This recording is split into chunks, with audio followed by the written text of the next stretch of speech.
like they focused on regional rivalries. Are you happy with that, and is that something the coaches express leaders can have? Yeah, I don't know exactly, to be honest, all the criteria that went into it. I know that they had asked us coaches to, vote where we thought teams may land, and they would build the schedule accordingly.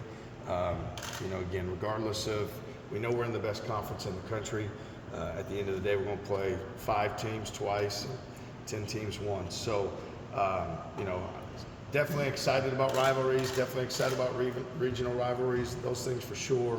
But just so much respect for our conference and the other teams, knowing that every single night out, I know that some look at it and say, well, this is going to be the good game or the more meaningful game. And what I've learned in this league is every game is really difficult, and you got to be prepared. And so we're just going to work hard to be ready to do that.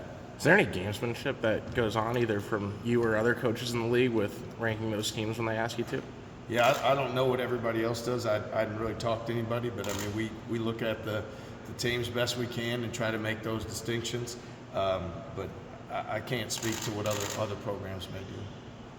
Constant question, but how's Taman coming along? Yeah, great. I mean, we're probably, it's still a week out from, his next appointment to see where things are at. I feel like he's progressing well and don't see any reason why he won't return in the next week or two.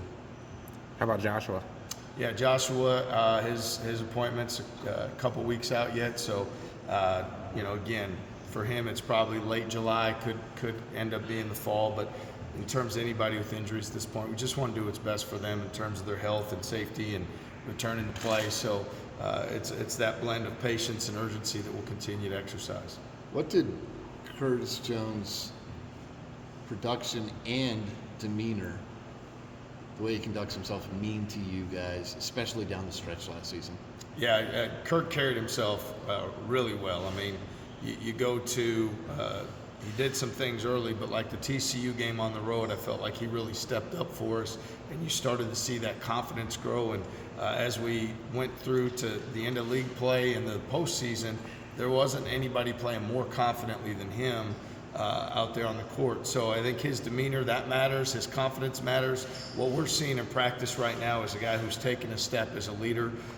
You can tell him I said that when he comes out here. He's playing at a really high level. My confidence in him continues to grow because he does the hard work. He's an everyday guy, and we're going to continue to challenge him to elevate himself and his teammates, because he did a great job of that last year, and we've seen tremendous progress even from that point. What's the balance of Kurt maybe not starting but playing starter minutes? Well, last year that was, at the beginning of the year we made the decisions that were at the best interest of our team, and certainly as you look down the stretch, those are things you consider as a coach, because he was giving us such great minutes and he was giving us great energy. So from my side, you're evaluating all those things. What puts your team in the best position to be successful? And what we decided at the end of last year was he may lead us in minutes played coming off the bench, or when he comes in, he may not come out. And so now this year is a whole different fight. We evaluate those things differently. Our guys are working hard to earn that every single day. And shoot, I'm the one that makes the decision. And at the same time, I would guess that, with all the competition we have out there, it'll be sometime mid to late October before we even have any idea who that may be. And I think that's a great thing for our team, that we have that many, competitive guys who are great options. Dwayne obviously makes an announcement last week. What's the impact of him leaving your program this summer? Yeah, I mean, we're not going to talk about guys that are no longer with our program. Dwayne's an awesome young man, and enjoy getting to know him through the recruiting process, and we wish him all the best. For Nate Heisy, what impact has he made already defensively for you guys, and has his offensive potential translated as well? Yeah, he's a very physical defensive player, guy that guards multiple positions, a lot of pride in getting stops. He's very strong and physical at the guard spot, and does a great job getting loose balls and rebounds, finishing plays as well. And offensively, his strengths are more as the ball continues to move, he can knock down a shot, attack a closeout, make an extra pass. So it's important that we continue to emphasize ball movement. I think as that happens, you'll continue to see his skill, toughness, and grit that'll show up offensively as well. How important is it that he was a number 1 or 2 option at UNI for so many years? Yeah, I mean, more than anything, we evaluate fit, and from a standpoint of culture and attitude and toughness, those are things that certainly translate.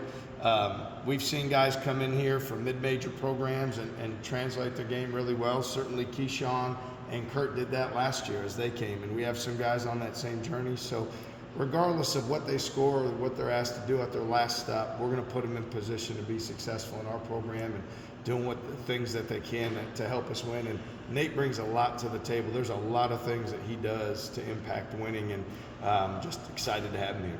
Is adding experienced 4th, 5th, 6-year players in the transfer portal the biggest value for your program in the spring and summer when making roster additions? Yeah, I mean, more than anything, to me, the continuity is the key component. The more guys that you can bring back that understand how you do things, that have a sense of pride in your program. So we'll always start with the guys in our program first. Those are the building blocks. Those are the guys that, you know, we're looking to make decisions around. But to your point, you know, we're looking for specific things. We're looking for maturity. We're looking for work capacity. We're looking for guys who are great team guys, and certainly there's a level of skill and shooting and, you know, defensive prowess, all these things that go into it. But we want older, experienced guys that have learned and played for great coaches, so that when they come in, they're able to make the impact we would like for them to make right away. Does Kurt have, I guess, a bit of a special quality in that he's talked about it last year. He felt kind of overlooked in the recruiting process first time around, doesn't play at a quote-unquote major college, comes in, finally gets that opportunity, and he's like, okay, if I come off the bench, that's fine. Whatever my role is, that's fine. I'm going to maximize whatever my role is. Not everyone can do that, right? Sometimes ego gets in the way, and it doesn't seem to do that for him. How would you describe that? Well, if you look at Kurt Jones' journey, you know, similar but different than what Jaron Holmes when he was here with us. I mean, Kurt didn't really have a lot of opportunities out of high school, was kind of overlooked, ended up in junior college, then ends up at Buffalo, didn't really get a lot of playing time opportunities in his first year, worked harder and made that better for himself. Where I was, you know, so impressed with him when we visited about recruiting is that when he said to me, my first year at Buffalo, I watched other guys work harder than me. I watched other guys do more than me, so it didn't surprise me that I didn't play as much. And I knew I needed to change if I wanted to get more. And I think he made that choice for himself. And so he's continued to elevate himself by his work habits. Every single year he's done more and done more. And now that leads into this last year and for him and what the time he's put in. So I would say my confidence in him couldn't be higher right now. Like he's playing with great confidence and pace and shooting the ball very well, and I think that's a credit to how hard he's worked and earned it. And I think for guys that maybe at some point when they were overlooked, they don't take that for granted because they know where they were at one point before. They knew the position they were in, and they realize that they have to continue to do that every single day to maximize the current opportunity. How much better the Big 12 is going to be this year, adding new teams? How important is it to have more continuity to go with also a tougher non-conference schedule?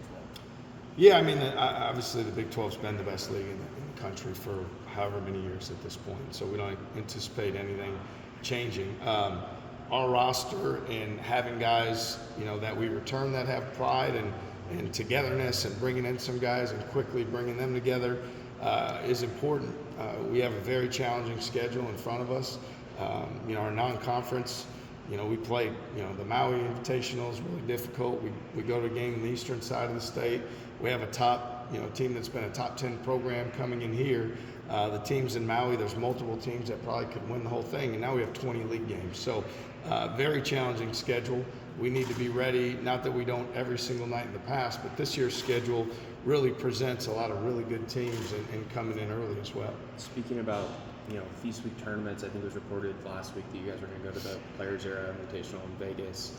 What kind of motivated you to accept that invitation in 25, 26? Yeah, when you look at the opportunity for our guys, again, we try to look at playing in the premium, you know, the top tier events. We want to play against the best teams, and if you look at the competition that we're up against in Maui this year, it's at the top. If you look at the competition in the Vegas tournament, it's at the top. And certainly in the Vegas tournament, the opportunity to impact the NIL situation for our guys is a factor as well, and something that, you know, we feel like can help continue to benefit our program moving forward. So great opportunity for our fans to travel to Vegas. I know it's a place that will have fans, great competition, and our guys benefit from it. So it's a win on all fronts. when usually you have a schedule like this, it's going to be so difficult, particularly in the non-conference, you're looking to learn something from your team, but this is the team you're going to know quite well with as many returners as you have. So what do you try to take out of a tough schedule like that, try to learn about your squad and something?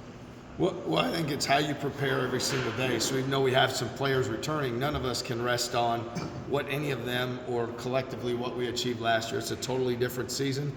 It's great that there's expectations and things along those lines, and at the same time, we've got to work and fight every single day to come together and get better and develop individually and collectively. When it comes down to the schedule, I don't think any of us as coaches intend to want to learn from losing, but you know that as you play better teams, that's going to be a byproduct of that decision. So, how you handle success and failure is really important. What I've learned more than anything in the Big 12 is the teams and the programs that get really good at taking a loss and bouncing right back are the ones that tend to do better. I think it's important that you want to win every game, you prepare to win every game, but if you play in the best conference in the country against the best coaches and the best players and the best teams, you're certainly going to take losses. And I think being able to lose and stay together as a team and take a step forward and learn from it is so important, and that's going to be critical for us this season.